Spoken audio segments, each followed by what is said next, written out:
Ini yang saya tampilkan adalah dari profil Anantaruma Studio, perusahaan saya. Jadi perusahaan kami adalah perusahaan game yang berdiri dari tahun 2011. Dan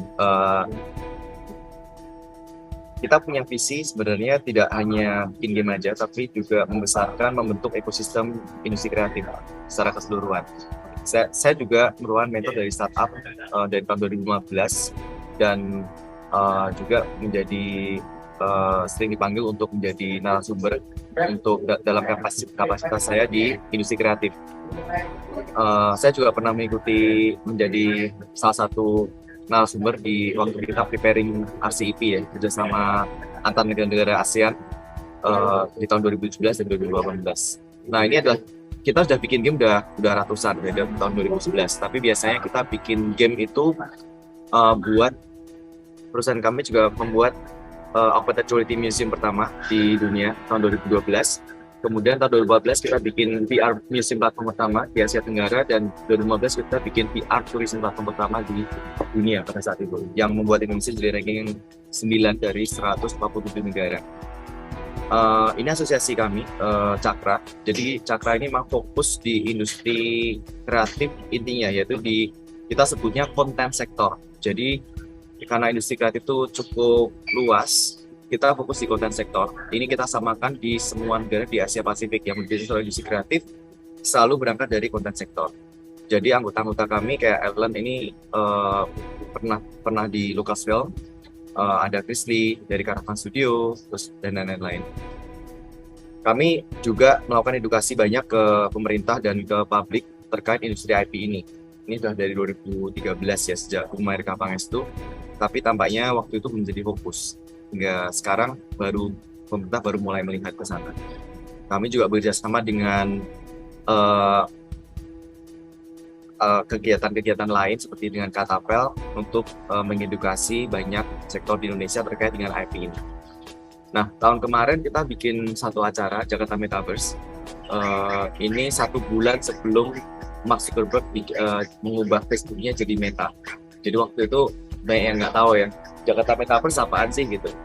Nah, kemarin dihadiri total itu 10.000 orang online dalam waktu 3 hari. Terus terakhir kemarin barusan bulan lalu kita mengadakan, saya membantu di sini juga di NXT International Summit sebagai Web3 Conference Director. Jadi NXT International Summit ini mengumpulkan stakeholder di seluruh dunia. Dari kemarin yang hadir itu dari 14 negara dan semuanya pemimpin di dunia di bidang teknologi, termasuk yang kita bahas itu adalah Web3 dan Metaverses. Nah ini sampai akhirnya ada penandatanganan kerjasama Indonesia dan Arab Saudi terkait pengembangan digital. Saya sendiri juga kemarin sempat berdiskusi dengan Mr. Abdullah Al-Swaha, ini Menteri ICT-nya, Kominfo-nya di Arab Saudi untuk pengembangan ICT di Arab Saudi. Nah, untuk Metaverse sendiri, kita bisa lihat Metaverse ini sebenarnya dipicu oleh hanya sektor tertentu, karena di Indonesia terlalu banyak. Kemarin di NXT Summit saya juga menyebutkan terlalu Metaverse itu jadi kayak buzzword yang terlalu umum digunakan, tapi esensinya banyak yang bergeser-geser gitu, kayak Metaverse disebut sebagai dunia digital lah, dunia virtual lah gitu, dan ada orang bikin Metaverse tanpa blockchain lah gitu, jadi kayak agak menyesatkan. Jadi sebenarnya Metaverse itu apa sih gitu. Jadi ini dimulai dari konsernya Travis Scott ya di dalam game Fortnite. Kemudian tahun ini Ariana Grande juga konser di dalam game Fortnite. Terus kemudian diikuti konsernya BTS di Roblox kalau nggak salah ya. Ya, terus Blackpink konser di PUBG. Ya kan. Ini konser di Metaverse ya, yang di dunia. Nah, Indonesia ada apa kan gitu. Udah sampai kemana gitu. Nah, yang kalau di luar negeri setiap kali kita bilang Metaverse, mereka selalu menyangkutkan dengan study case yang memang berjalan gitu. Jadi kayak mereka Metaverse itu itu biasanya dibangun di atas on top of games. Jadi kenapa? Karena community gamesnya itu sudah hidup, kemudian sektor-sektor lainnya kayak dari music, dari live performances itu akan numpang di atasnya. Jadi melebarkan reach dari konten tersebut. Nah, di dunia sendiri juga sudah mengenal, ini waktu saya mengikuti ratifikasi perdagangan internasional 2017, itu sudah mengenal 3 hal, barang, jasa, dan IP. Sementara di Indonesia, itu meskipun kita bisa mendaftarkan HAKI, tapi IP itu sangat luas gitu. Jadi waktu saya ngobrol dengan DJKI ya, Kemenkumham, kita waktu ngomong soal IP disamakan dengan merek panci gitu. Jadi ini sesuatu yang apa ya, perlu ada perubahan ya, kalau nggak kita nggak maju-maju. Jadi kalau kita lihat dari 3 sektor tadi, sebenarnya 17 sektor kreatif, karena hari ini kita bakal bicara kreatif, itu bisa dibagi 3. Cluster jasa, cluster barang, dan cluster IP.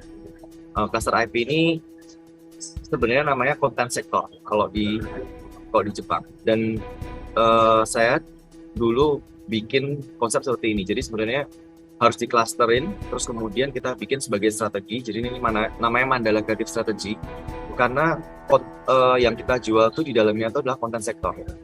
Dan kemudian makin keluar itu ada industri media dan sebagainya, karena sebagai satu bentuk ekosistem value chain yang utuh gitu. Jadi ini kita tiru sebenarnya berbagai strategi di Asia Pasifik ya. Ini contoh cluster IP. Ada Pokemon, ada Hello Kitty, ada Star Wars, ya kan, ada Harry Potter gitu. Dan itu masing-masing punya bisnisnya sendiri di berbagai media. Ada TV, ada games, ada trading cards, ada merchandise dan sebagainya. Ini di Jepang sama sektor IP ini, industri kreatif ini juga disebut sebagai content sektor, revolving around 6 sektor. Dan sebenarnya 7 tahun yang lalu waktu saya pertama kali present ke salah satu institusi ekonomi kreatif, saya udah bilang, nih ya, kalau kita nggak fokusnya ke IP, sektor kita dari 14 jadi 17, dan itu barusan kejadian tahun lalu ya. Kita jadi 17 sektor. Kenapa? Karena tidak ada fokus dalam strategi kreatifnya. Nah sekarang kalau kita lihat industri sektor ini ada 6 sektor utama gitu. Yang akan saya bawakan hari ini adalah di industri game.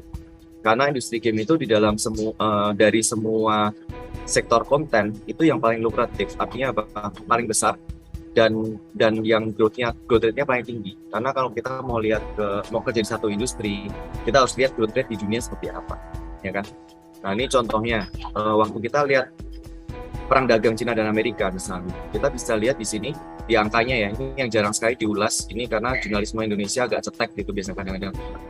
Ini kalau kita lihat defisit perang dagang ini kan karena defisit neraca perdagangan gitu. Ini penyebab utamanya di toys, game, and sporting goods. Nah waktu kita lihat ternyata Korea ya, ini sebelumnya ada slide sebelumnya sebenarnya, sorry saya lompat ke sini dulu.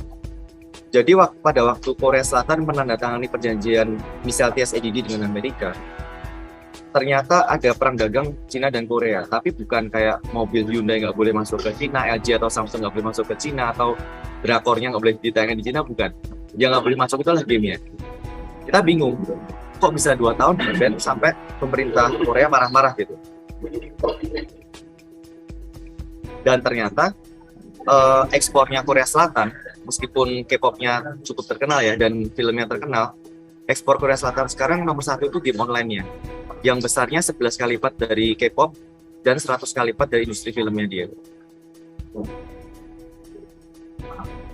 Dan sekarang Cina menjadi eksportir game online nomor 1 ya di dunia. Dan kemarin waktu pandemi bahkan game itu tidak menyusut, justru makin besar sebagai industri yang dipimpin oleh esports. Ini ekosistem esports, pemain di Asia Tenggara memainkan game esports, dan Indonesia sendiri ranking 16 dunia dalam pengertian besaran marketnya. Jadi ada 2 tahun yang lalu ada lebih dari 100 juta pemain game, dan tahun ini sudah mencapai 145 juta. Jadi lebih dari setengah penduduk Indonesia main game. Dan ini penghasilan yang diraih di Indonesia aja, yang revenue ya, yang muter di Indonesia tuh 1,7 billion US dollar, dan tahun ini akan mencapai 36 triliun. Ini 8 kali lipat lebih besar daripada industri film di Indonesia, dengan growth rate-nya cukup tinggi, 32%.